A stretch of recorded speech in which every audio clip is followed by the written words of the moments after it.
the show begin. Next generation for the win. We're going all in. All together now, let's begin. Let the show begin. Hello everyone. Greg. Welcome to the happy hour. I was thinking, like, did I get the worst slot in all of No, this is WiT? the best slot. Happy Everyone- hour in Singapore is like 1-for-1 cocktails. Okay. Right. Well, enjoy your free drinks, and I did see Stefan is after me. Absolutely, yeah. So more we made sure that the crowd stayed.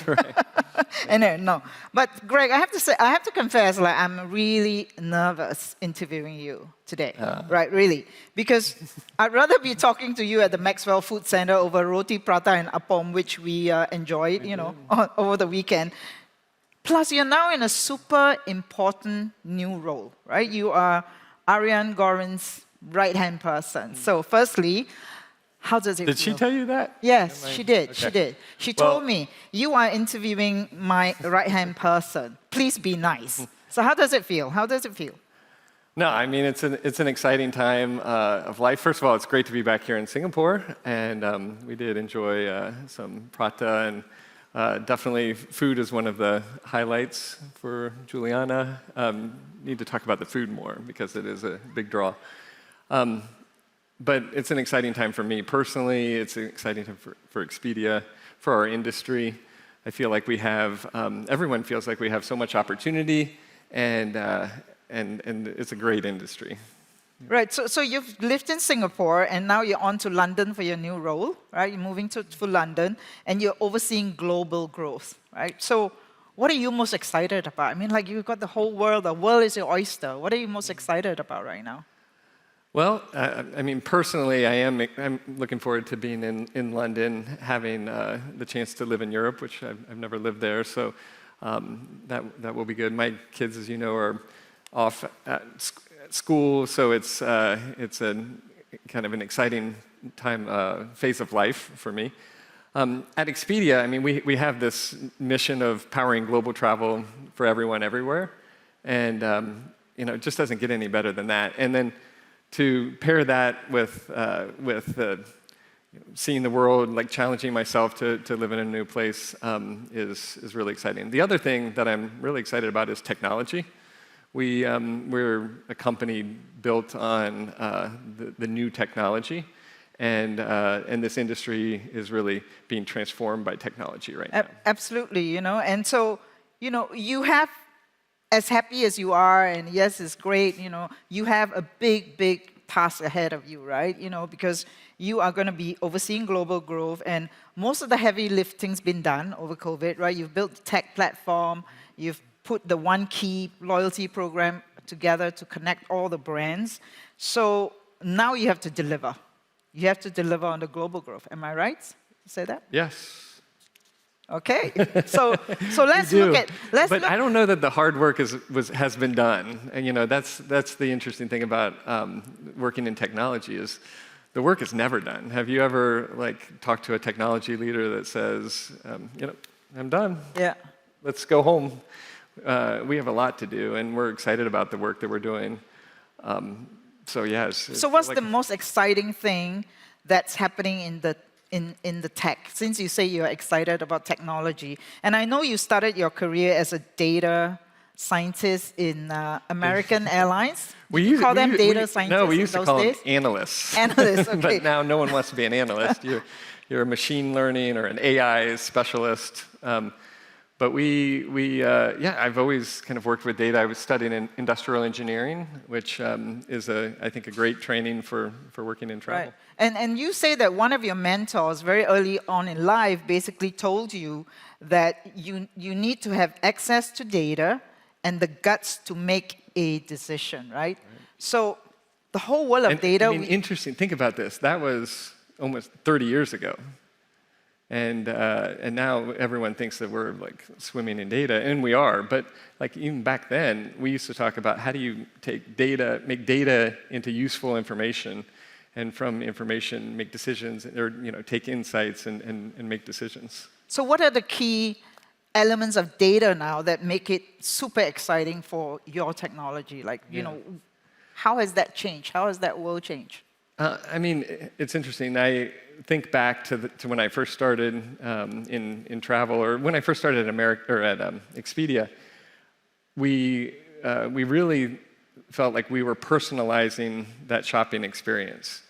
But I look at the data that we had, the technology that we were using, and we are light years ahead of that now. And it's one of the reasons we did all of the work that we did during COVID to create a platform. It wasn't just about launching a loyalty program or retiring old technology. It was really about how do we bring together all of that data so that it's useful for making it better for travelers. Right. So I asked during the Agoda session, I asked the Idan, you know, like in terms of data, I mean, there's so much around, right? But what is the data that you think that you really need to make it a truly personalized experience, right? And he talked about deeper quality data, you know, where, I don't know, like where you park the car. What kind of data you think is really critical right now? Yeah. I heard earlier today somebody on our team was telling me that our research shows that travel shoppers are consuming more information before they make a decision. And in a way, I would have thought it went the other way, that we had better information, so we were making a decision quicker. But there's so much information available as we're thinking about travel. And one of the things Expedia is doing that I'm really excited about is pushing up more, not just a transaction, but thinking really about that travel planning, inspiration, and really helping travelers make great decisions about their trip. Without overwhelming them with too much. Well, to the contrary, yeah, helping them and taking away that overwhelming feeling of information. Okay. All right, so let's talk global growth, and 1 to 10, 1 being the least, how excited you are about each region, all right? Well, what am I supposed to say there? I'm going to have to say 10, right? No, no? If you're honest, maybe not. Okay. All right, Europe. Try me. Europe, 1 to 10. 10. But I'm going to say 10 for everyone, just so you know, but I can try to explain myself. Okay, I mean, yeah. look, like in my simple mind, I think the world has basically, there's like a third of travel demand in Asia Pacific, a third in Europe, Middle East and Africa, and a third in the Americas. I don't, like somebody on my team is probably saying that you're way off, but that's how my simple mind thinks about it. Expedia started in the US, but we've always been a global company. We've been in this region for 15 years. We were in Europe before that.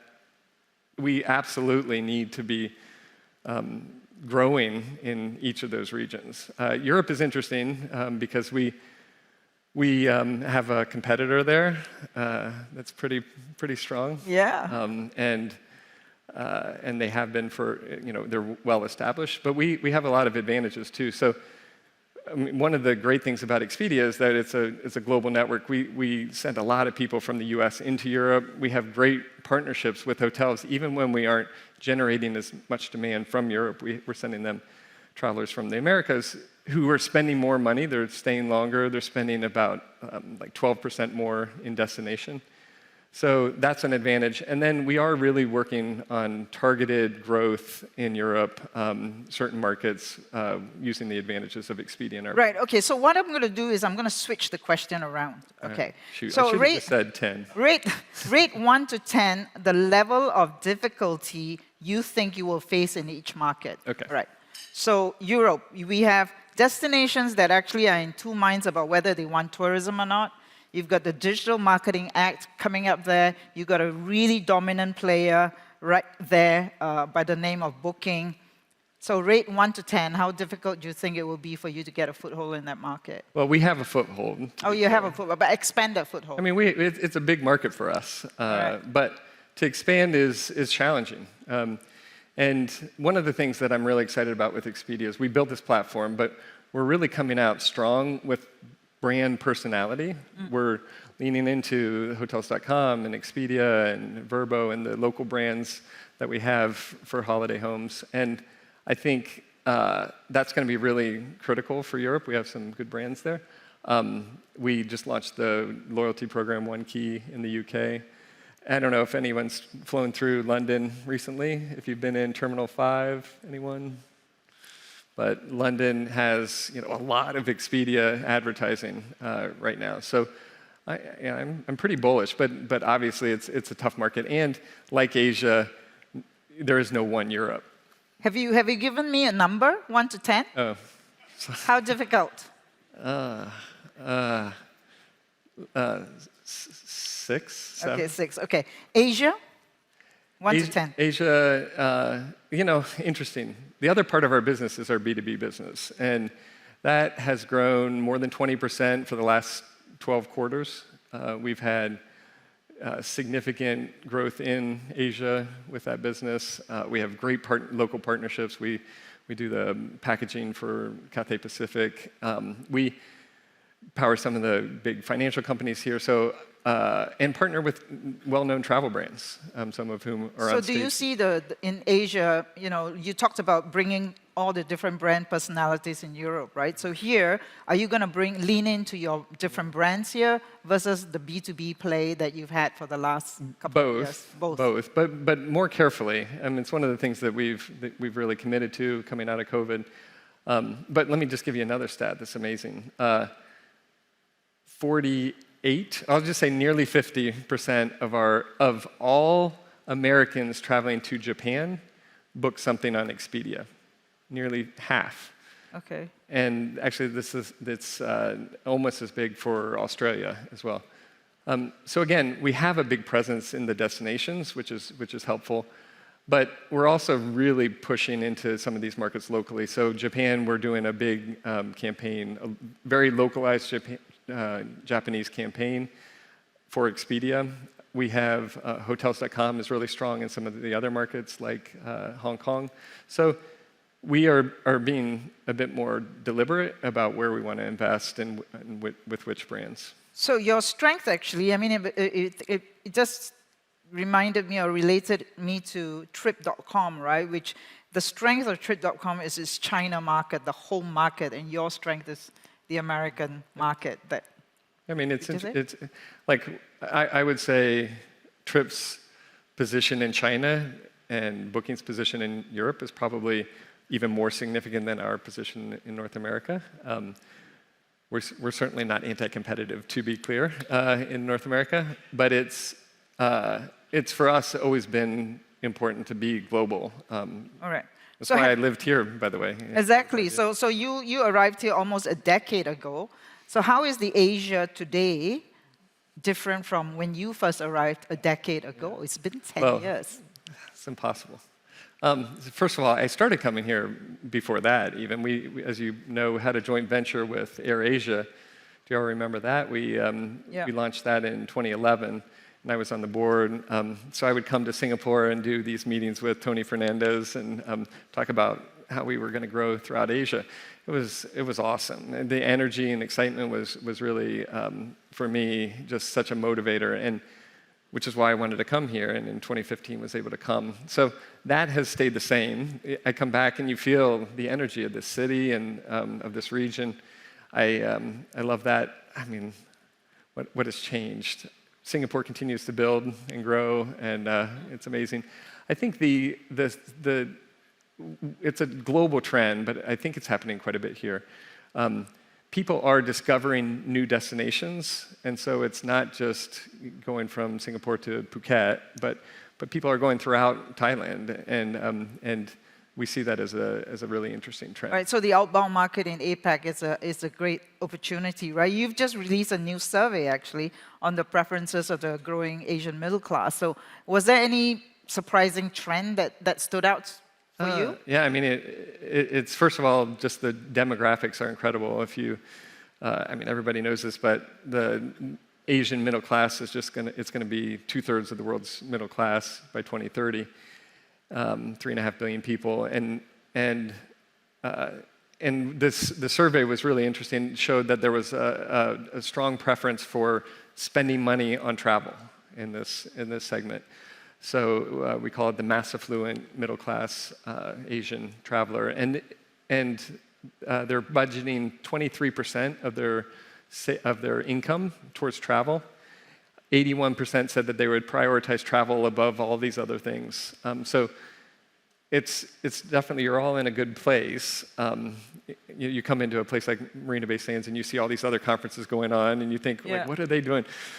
This is an industry that is growing, and this is a place where it's growing. So have you given me a number for the difficulty of tackling Asia? Because you've got really big local brands here, right? You got that's our summary, by the way. So have you given me a number yet? See, that's funny because I am a commercial guy and I'm good at avoiding questions and you're good at asking them. So we're a good match here. I would say Asia, maybe, what did I say for Europe? 6.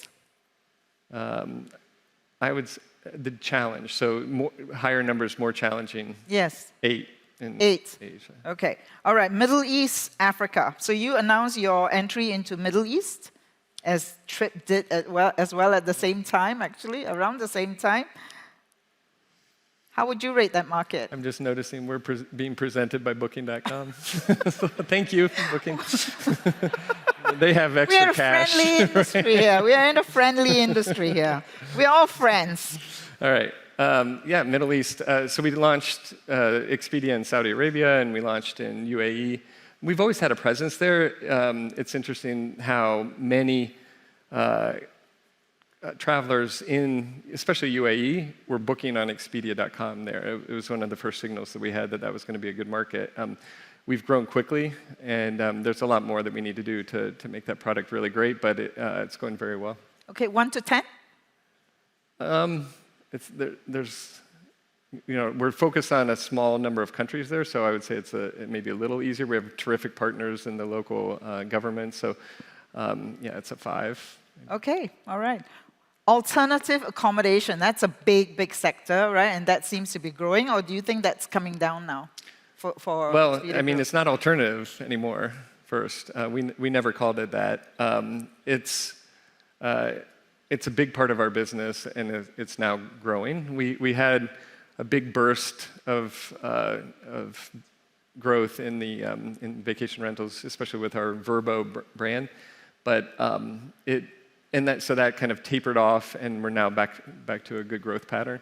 I'd say people are looking for different types of trips, and our focus is more on the whole home families and groups, and the vacation rentals are fantastic for that. I'm actually staying in one. I'm traveling to London on Thursday, and I'm staying in a Vrbo. My wife and 2 kids are meeting us there. All right, so what I found intriguing actually this year is that you announced the launch of travel shops. And for some reason, I don't know why I didn't think that Expedia would do something like that, because here in Asia, video commerce, huge. Yep. We've got TikTok shops coming up with their own shops and all that. So you've already launched more than 100 travel shops, right, created by social media creators. So tell us about the traction that you're seeing on that and people actually buying and converting on those channels. Well, people have always, not always, but in this social media era, people have been influenced by the people that they follow. And our surveys show that more than half make purchase decisions based on the people they follow on social media. And travel is obviously has a big presence there. It's been primarily an inspiration, and it's kind of lived in these short bursts of pictures from your vacation. They're on for 24 hours and then they go away. And then influencers have come, and they've really brought a lot of attention to destinations or hotels or whatever activities, but they haven't really become commerce. And of course, TikTok and others are going to try to do this, but these are also kind of fleeting moments on social media.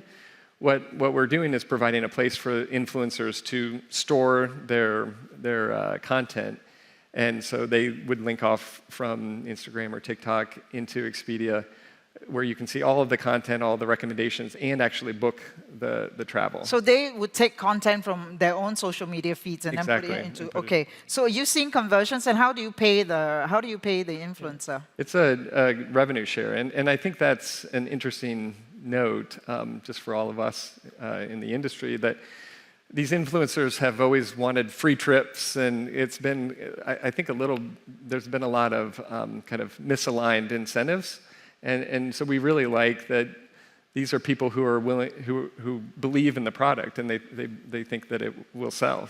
Right. So it seems to me like it's going back to it's like going back to the old days of fam trips, right? I mean, people like agent fam trips, and people were willing to do stuff for a free trip.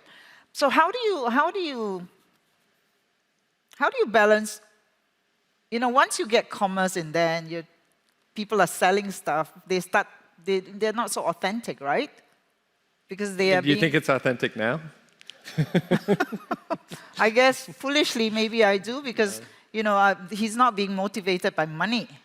Oh. Whereas once you bring money, but motivated by a free trip, right? All right. Okay, I give that to you. No, I'm not. I mean, so look, you can all check out my social media presence. It's it won't take you very long. Okay. So when are you going to expand this concept outside the U.S., Canada, and the U.K.? Soon, in the upcoming months, and it is going to be big. We've launched in the U.S. and U.K. With the 100. We will open it up to all kinds of influencers, but like you'll be able to open a travel shop. And so, the other interesting, the people who are really interested in this are destination management organizations. So if you're responsible for growing tourism somewhere, you may open a shop and promote your products, your hotels and activities through that. Okay, so at your Explore event in May, which I couldn't attend, you got to interview the author Simon Sinek, right? Who's a pro. So any tips that you can give me about interviewing? It was a thrill, I must admit, and I prepared a lot. I mean, I had a big speech that day, and I prepared 10 times as much for my interview with Simon. And I started, and I watched a ton of videos that he did. And do you all know Simon Sinek? He's really good. I mean, he is a master on stage. So it's hard sharing. He's almost as good as Siew. Oh, come on. But well, he's the author of WiT and the Infinite Game. In the Infinite Game. But I started by saying, I'm really nervous, as you just said. I'm really nervous to do this. And I said, because he had come to our conference before, and he received the highest scores ever. And he said to me right away, you know what you do when you're nervous? And I happened to know because I'd watched all of his videos. And I say, I'm excited. Because he says, you have to turn I am nervous, where you get all the sweaty palms and everything, to I am excited, where you get sweaty palms. So you transfer that energy from nervous to excitement, and you look them in the eye when you say that. Yeah. All right, so rapid fire. I know you're a big book reader, like you read books a lot, and so if you visited the Cemetery of Forgotten Books, which is in the novel Shadow of the Wind, which book would you adopt? She can't just ask me my favorite book. Which book? I don't know what that means exactly. So I mean, because we share book recommendations, I love reading fiction. I don't think that those of us in business should be reading business books. Sorry.